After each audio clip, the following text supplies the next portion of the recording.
తిరుమల శ్రీవారిని దర్శించుకున్న తెలంగాణ సీఎం రేవంత్ రెడ్డికి ఆశీర్వచనం చేసి తీర్థప్రసాదాలు అందించిన అర్చకులు.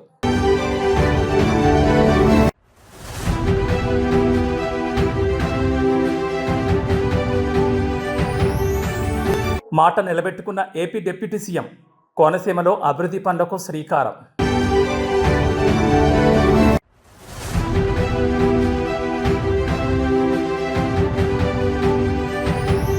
సివిల్ ఏవియేషన్లో సరికొత్త శకం. ధ్రువ్ ఎన్జీ హెలికాప్టర్ను ప్రారంభించిన కేంద్ర మంత్రి.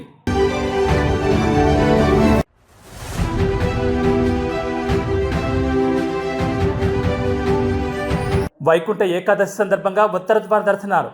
తెలుగు రాష్ట్రాల్లోని ప్రముఖ ఆలయాల్లో ప్రత్యేక పూజలు.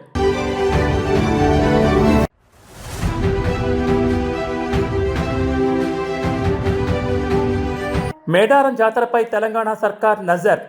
24 శాఖల సమన్వయంతో కదిలిన అధికార యంత్రాంగం. తెలుగు రాష్ట్రాలతో పాటు దేశవ్యాప్తంగా ఉన్న వైష్ణవ ఆలయాలు వైకుంఠ ఏకాదశి శోభతో వెలిగిపోతున్నాయి. భక్తులు వేకువజామునే 2 గంటల నుంచి ఉత్తర ద్వార దర్శనం కోసం ఆలయాలకు తరలివచ్చారు. తిరుమల శ్రీవారి ఆలయంలో సోమవారం అర్ధరాత్రి 1:30 నుంచి వైకుంఠ ద్వార దర్శనాలు ప్రారంభమయ్యాయి. మొదట వీఐపీలకు వైకుంఠ ద్వారం గుండా శ్రీవారి దర్శనం కల్పించగా సాధారణ భక్తులకు ఉదయం 6 గంటల నుంచి దర్శనానికి అనుమతించారు.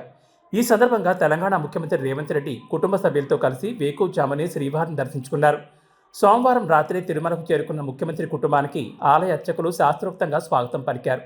టీటీడీ చైర్మన్ బీఆర్ నాయుడు, ఇతర అధికారులు సీఎంకు ఘనంగా స్వాగతం పలికారు. దర్శనానంతరం అర్చకులు ఆశీర్వచనం చేసి సీఎం కుటుంబానికి తీర్థప్రసాదాలు అందజేశారు. వైకుంఠ ఏకాదశి సందర్భంగా తిరుమల గిరులు, ఆలయ ప్రాంగణం గోవింద నామస్మరణతో మారుమోగుతున్నాయి.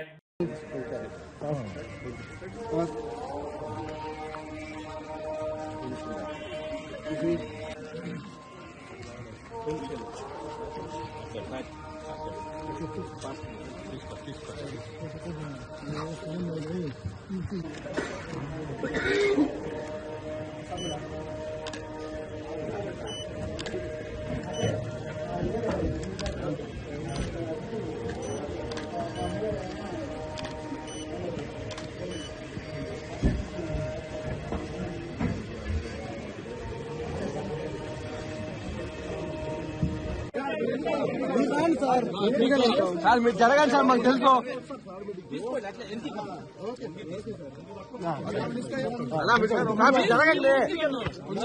డాక్టర్ బిఆర్ అంబేద్కర్ కోనసీమ జిల్లా పరిధిలో అభివృద్ధి కార్యక్రమాలకు శంకుస్థాపన చేశారు AP deputy CM Pawan Kalyan. Shankar Guptam major drain ఆధునికీకరణ పనులకు వర్చువల్గా శంకుస్థాపన చేశారు ఉప ముఖ్యమంత్రి. మంగళగిరిలోని క్యాంపు కార్యాలయం నుంచి కార్యక్రమంలో పాల్గొన్నారు. ఈ కార్యక్రమంలో జలవనరుల శాఖ మంత్రి నిమ్మల రామానాయుడు కూడా పాల్గొన్నారు.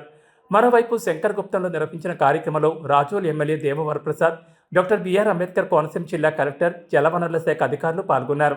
కోనసీమ కొబ్బరి రైతులకు ఇచ్చిన మాట నిలబెట్టుకుంటూ 20.77 కోట్ల అంచనా వ్యయంతో చేపట్టనున్న పనులకు శ్రీకారం చుట్టారు. రాజోలు పర్యటనలో 45 రోజుల్లో శంకర్ గుప్తం డ్రైన్ సమస్యను పరిష్కరిస్తానని ఉప ముఖ్యమంత్రి పవన్ హామీ ఇచ్చిన విషయం తెలిసిందే. అయితే 35 రోజుల్లోపే సమస్యకు పరిష్కారం చూపారు ముఖ్యమంత్రి చంద్రబాబు నాయుడు, ఉప ముఖ్యమంత్రి పవన్ కళ్యాణ్.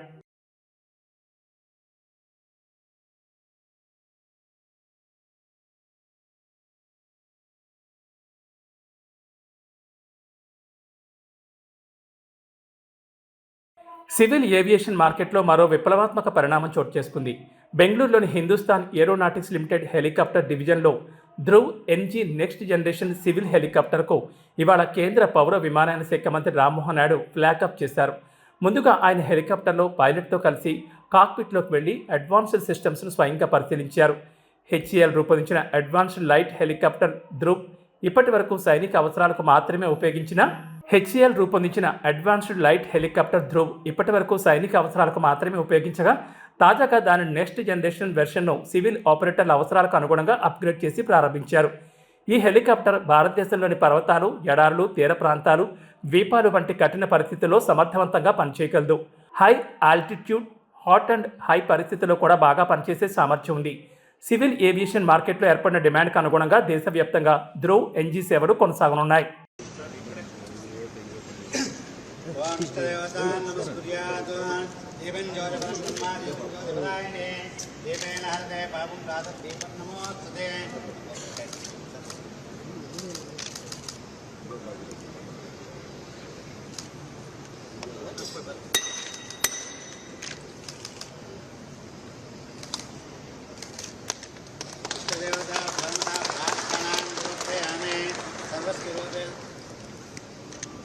सर्वस्वरूपेदर्वेशे सर्वेत्मन्वदे दयोज्यस्त्राहिणो देवी दुर्गे देवी नमोस्तुते लक्ष्मीं क्षीरसमुद्राय दयां श्रीरङ्गदामेश्वरीं दासी भूतमस्तुदेवनतां लोकैकदीपाङ्कुरां श्रीमन्मन्दकटाक्षरस्तु ब्रह्मेन्द्रगङ्गाधरां ओं महादेव्यै च विद्महे. నాగర్ కర్నూలు జిల్లాలో రైతులకు మళ్లీ యూరియా కష్టాలు మొదలయ్యాయి. జిల్లా కేంద్రంలోని ప్రాథమిక వ్యవసాయ సహకార సంఘం వద్ద యూరియా కోసం రైతులు, మహిళా రైతులు పెద్ద సంఖ్యలో తరలివచ్చారు. తెల్లవారుజాము నుంచే ఎముకలు కొరికే చలిని కూడా లెక్క చేయకుండా క్యూ లైన్లలో నిలబడాల్సిన పరిస్థితి ఏర్పడింది. పంటలకు యూరియా వేయాల్సిన సమయం కావడంతో డిమాండ్ పెరిగింది. అయితే అధికారుల వద్ద ఉన్న నిల్వలు తక్కువగా ఉండడంతో అందరికీ యూరియా అందుతుందో లేదో అన్న ఆందోళన రైతుల్లో వ్యక్తమవుతోంది.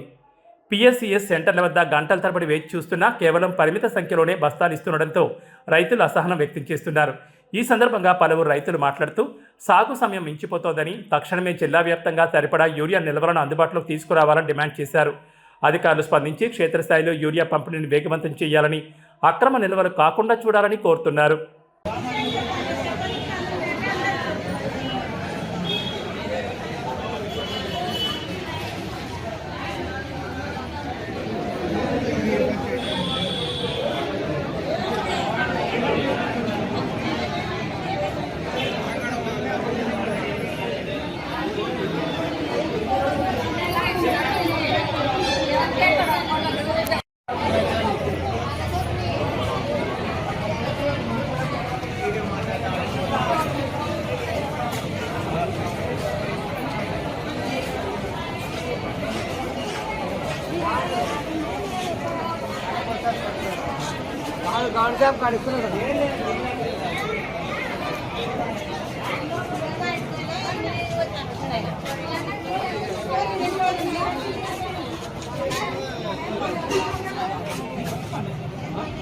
రైతుల కోసం అయింది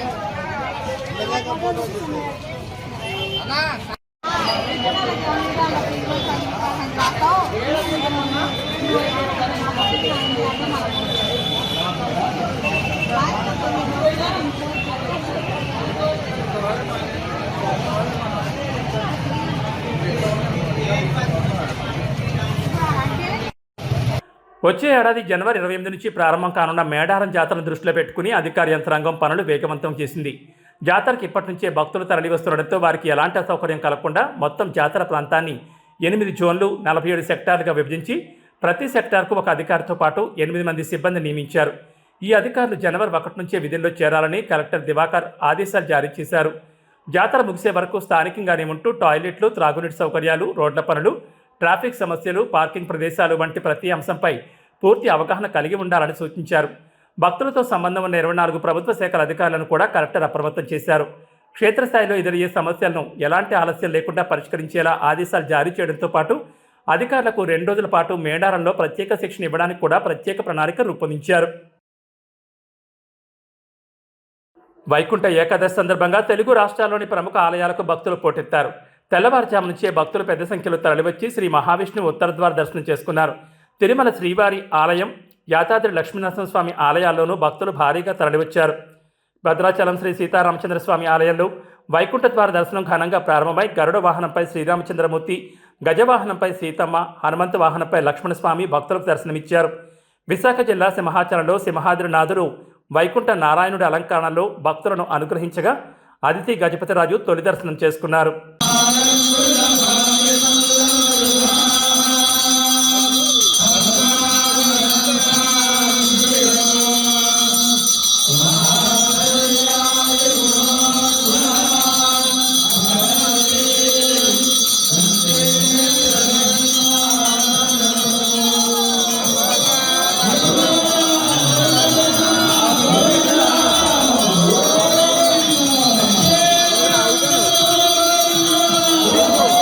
నగరికి సరి అయి వెలసిన వరశ్రీ గోదాపురమధ్యంబుల పరివిధ చిత్తరవులు మెరయగా పరమాంనాయము బ్రహ్మను పలుకగా అరవిందాస్త్యులు హారతులివ్వగా సరసిజ వదనలు సరుపగా నాట్యం బాడగా అద్భుతంగా చాలా వైభవంగా స్వామివారి యొక్క ముక్కోటి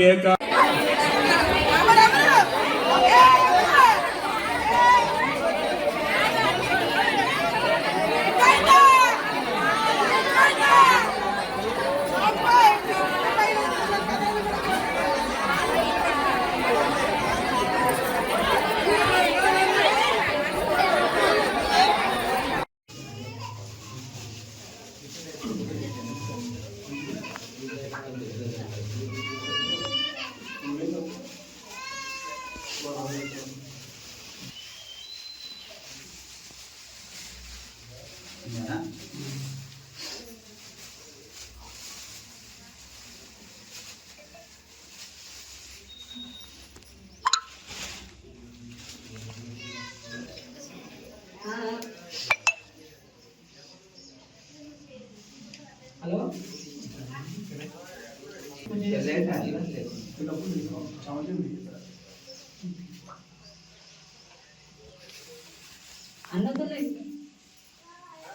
అన్నది చిన్న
వైకుంఠ ఏకాదశి సందర్భేన ఆనంద కర్పూర మంగళ నీరాదీపం వేదోక్త పుష్పాంజలిమీశానాం సర్వవిద్యానామీశ్వర సర్వభూతానాం బ్రహ్మాధిపతి బ్రహ్మణోధిపతి బ్రహ్మ శివో మేస్తు సదాశివ ఆనంద కర్పూర మంగళ నీరాదీపం వేదోక్త పుష్పాంజలి సమర్పయామి. తెలుగు రాష్ట్రాల్లో ఆధ్యాత్మిక శోభ సంతరించుకుంది. మంగళవారం వైకుంఠ ఏకాదశి పర్వదినాన్ని పురస్కరించుకుని తెలంగాణలోని ప్రధాన ఆలయాలు విద్యుత్ కాంతులతో వెలుగులింతున్నాయి. నేడు శ్రీ మహావిష్ణువు ముక్కోటి దేవతలతో కలిసి భూలోకానికి విచ్చేసి భక్తులకు దర్శనమిస్తారని ప్రతీతి. స్వామివారిని ఉత్తర ద్వారం ద్వారా దర్శించుకునేందుకు లక్షలాది మంది భక్తులు తరలిరానున్నారు. ముక్కోటి ఏకాదశి సందర్భంగా రాష్ట్రంలోని భద్రాద్రి, యాదగిరిగుట్ట వంటి ప్రసిద్ధ వైష్ణవ క్షేత్రాలు రంగురంగుల విద్యుత్ దీపాలు, సుగంధభరిత పుష్పాలతో అత్యంత సుందరంగా ముస్తాబయ్యాయి. భక్తులకు స్వాగతం పలుకుతూ ఆలయ రాజగోపురాలను, ప్రాకారాలను అలంకరించారు. తోపులాటలు జరగకుండా పెద్ద సంఖ్యలో పోలీసు బలగాలను మోహరించారు. నిరంతర పర్యవేక్షణ కోసం సీసీ కెమెరాలను ఏర్పాటు చేశారు. వైకుంఠ ఏకాదశి వేడుకలకు యాదగిరిగుట్ట లక్ష్మీ నరసింహస్వామి దేవస్థానం, పాతగుట్ట ఆలయం ముస్తాబైంది. నేడు ఉదయం 5:30 గంటలకు స్వామివారి ఉత్తరద్వార దర్శనాన్ని వైభవంగా ప్రారంభించారు. అలాగే హైదరాబాద్ నగరంలోని ప్రధాన వైష్ణవ ఆలయాలు విద్యుత్ దీపాల వెలుగుల్లో కాంతులింతున్నాయి.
ఎన్టీఆర్ జిల్లా గంపలగూడెం మండలంలో పాఠశాల విద్యార్థులకు త్రుటిలో ప్రాణాపాయం తప్పింది. విద్యార్థులతో వెళ్తున్న స్కూల్ బస్ ప్రమాదానికి గురవడంతో ఒక్కసారిగా కలకలం రేగింది. స్థానికుల అప్రమత్తతో పెద్ద ప్రమాదం తప్పడంతో అందరూ ఊపిరి పీల్చుకున్నారు. మండలంలోని చల్లకొండవారిపాలెం వద్ద ఈ ఘటన చోటు చేసుకుంది. ఎదురుగా వస్తున్న వాహనాన్ని ఓవర్టేక్ చేసే క్రమంలో డ్రైవర్ నియంత్రణ కోల్పోవడంతో స్కూల్ బస్సు అదుపు తప్పి పక్కనే ఉన్న విద్యుత్ స్తంభాన్ని బలంగా ఢీకొట్టింది. స్తంభం విరిగి బస్సుపై పడే అవకాశం ఉన్నప్పటికీ పెను ప్రమాదం సంభవించకపోవడంతో పెనుముప్పు తప్పింది. ప్రమాదం జరిగిన సమయంలో బస్సులో 50 మందికి పైగా విద్యార్థులున్నారు. ఒక్కసారిగా బస్సు ఢీకొనడంతో లోపల ఉన్న విద్యార్థులు భయాందోళనతో కేకలు వేశారు. సమీపంలోని పొలాల్లో పనిచేస్తున్న కూలీలు గమనించి వెంటనే ఘటనా స్థలానికి చేరుకున్నారు. చాకచక్యంగా వ్యవహరించిన కూలీలు విద్యార్థులను ఒక్కొక్కరిని సురక్షితంగా బయటకు తీసుకొచ్చారు.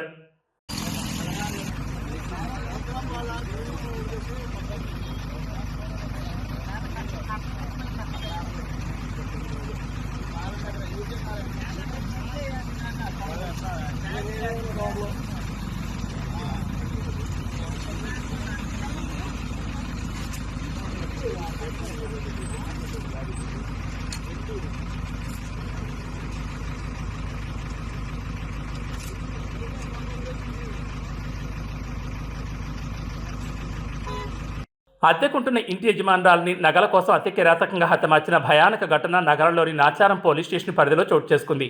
సిఐ ధనుంచే కథనం మేరకు మల్లాపూర్ పరిధిలోని బాబానగర్లో భర్త కుమారుడు మరణించడంతో సూర్యరెడ్డి సుజాత ఒంటరిగా నివసిస్తున్నారు. ఈ క్రమంలోనే ఆంధ్రప్రదేశ్లోని కోనసీమ జిల్లా పేరవలి మండలం పరిధిలోని కొత్తపల్లికి చెందిన అంజిబాబు డ్రైవర్గా పనిచేసేందుకు నగరానికి వచ్చాడు. 2 నెలల క్రితం సుజాత ఇంట్లో అద్దెకు దిగాడు. అప్పటి నుంచి అంజికి ఆమె ఒంటిపై ఉన్న నగలపై కన్నుపడింది. ఆమెను ఎలాగైనా అంతమొందించి బంగారాన్ని తీసుకుని సెటిల్ అవ్వాలని అనుకున్నాడు. కాగా ఈ నెల 19న రాత్రి గుట్టుచప్పుడు కాకుండా సుజాత గొంతును బలంగా నులిమి హత్య చేశాడు.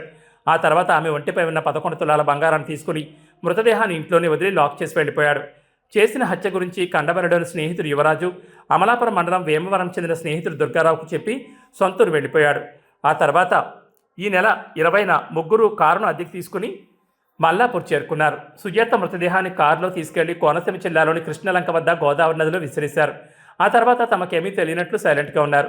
అయితే మొయినాబాద్లో నివసిస్తున్న సుజాత చెల్లెలు సువర్ణలత ఈ నెల 24న సోదరి ఇంటికి వచ్చారు. సుజాత కనిపించకపోవడంతో పోలీసులకు ఫిర్యాదు చేశారు. ఈ మేరకు కేసు నమోదు చేసుకుని విచారణ చేపట్టిన పోలీసులు అద్దెదారుడైన అంజిబాబు కనిపించకపోవడాన్ని గమనించి అతన్ని అదుపులోకి తీసుకున్నారు. తమదైన స్టైల్లో విచారించగా అతడు తానే సుజాతను హత్య చేశారని ఒప్పుకున్నాడు.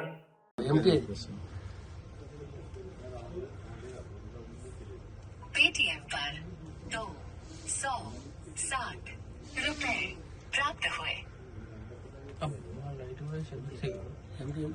వాటర్ కార్డ్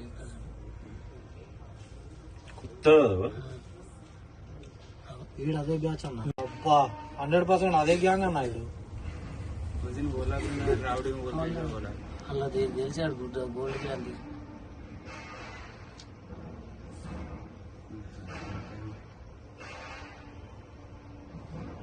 फिर वो जाके भी उधर इधर घूम रहा, मगर रूम के नहीं घूम रहा. అది కొత్త బ్యాగ్ కొన్నాడు. రైట్ వెళ్ళిపోయింది. వైకుంఠ ఏకాదశి పర్వదినాన్ని పురస్కరించుకుని కోనసీమ జిల్లాలోని ప్రసిద్ధ పుణ్యక్షేత్రం అప్పన్నపల్లి శ్రీ బాలబాలాజీ స్వామివారి ఆలయం భక్తులతో పోటెత్తింది.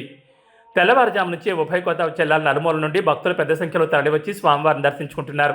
ఏకాదశి సందర్భంగా ఆలయంలో బాలబాలాజీ స్వామివారు ఉత్తర ద్వారం గుండా భక్తులకు దర్శనమిచ్చారు. ఈ పవిత్ర దర్శనం కోసం భక్తులు గంటల తరబడి క్యూ లైన్లో వేచి ఉండి గోవింద నామస్మరణతో స్వామివారిని స్మరించుకున్నారు. భక్తుల రద్దీని దృష్టిలో ఉంచుకుని ఆలయ అధికారులు ప్రత్యేక క్యూ లైన్లు, చెరువు పందిళ్లు మరియు తాగునీటి సౌకర్యాన్ని ఏర్పాటు చేశారు. ముక్కోట ఏకాదశిని పురస్కరించుకుని ఆలయ ప్రాంగణాన్ని రంగురంగుల విద్యుత్ దీపాలు మరియు వివిధ రకాల విదేశీ పుష్పాలతో అత్యంత సుందరంగా అలంకరించారు. ఆలయానికి వచ్చే భక్తులకు ఎలాంటి ఇబ్బందులు కలగకుండా కట్టుదిట్టమైన భద్రతా చర్యలు చేపట్టారు.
సంచలనం సృష్టించిన డ్రైవర్ రాయుడు హత్య కేసు విచారణలో కీలక పరిణామం చోటు చేసుకుంది.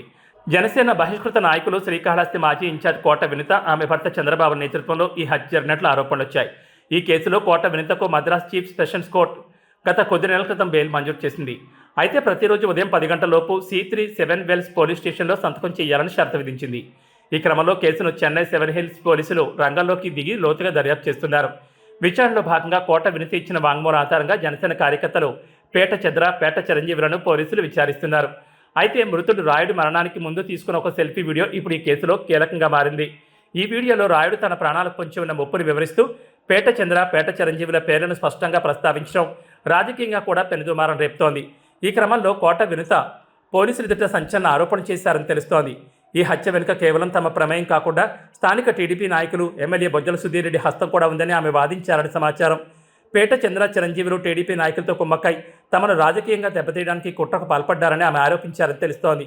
అయితే రాయుడు సెల్ఫీ వీడియోలో వెల్లడించిన అంశాల ప్రకారం కోట వింత దంపతుల వ్యక్తిగత విషయాలను సేకరించాలని, కొందరు ప్రత్యర్థులు తనకు డబ్బు ఆశ చూపారని, ఈ విషయాలు వినుతకు తెలియడంతోనే తనను చంపేందుకు ప్లాన్ చేశారని పేర్కొనడం గమనార్హం. ప్రస్తుతం చెన్నై పోలీసులు సెల్ఫీ వీడియోలోని ఆధారాలను, వినుత ఆరోపణలను బేరీజ్ చేస్తూ నిందితులను విచారిస్తున్నట్లు పోలీసుల సమాచారం.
మైదేం అన్నా ఏ